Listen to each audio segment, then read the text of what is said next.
brought you by Silver Pumps and Motors. Top quality और consistent performance के लिए सिर्फ सिल्वर पंप्स नाम याद रखना। వైజాగ్ నుంచి విశాఖలో రామానాయుడు స్టూడియోస్ కి కేటాయించిన భూములపై కేబినెట్ లో చర్చ జరిగింది. ఆ స్టూడియోస్ కు కేటాయించిన 34.44 ఎకరాలలో 15.17 ఎకరాల స్వాధీనానికి ప్రభుత్వం నిర్ణయం తీసుకుంది. మిగతా భూములపైన కఠినమైన నియంత్రణ ఉండేలా కలెక్టర్కి ఆదేశాలు ఇచ్చింది. ఈ భూముల వినియోగిస్తోన్న తీరుపై షోకాజ్ నోటీస్ ఇవ్వాలని కలెక్టర్కి ఆర్డర్స్ పాస్ చేశారు.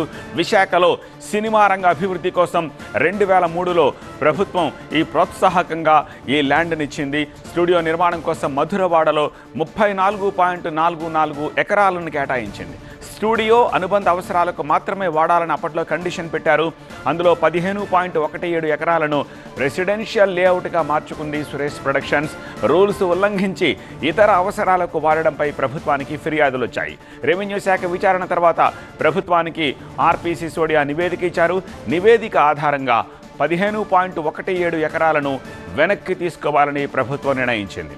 కేటాయించిన భూముల విషయంలో విఎంఆర్డీఏ, జీవీఎంసీ అలర్ట్గా ఉండాలని కూడా హెచ్చరించింది.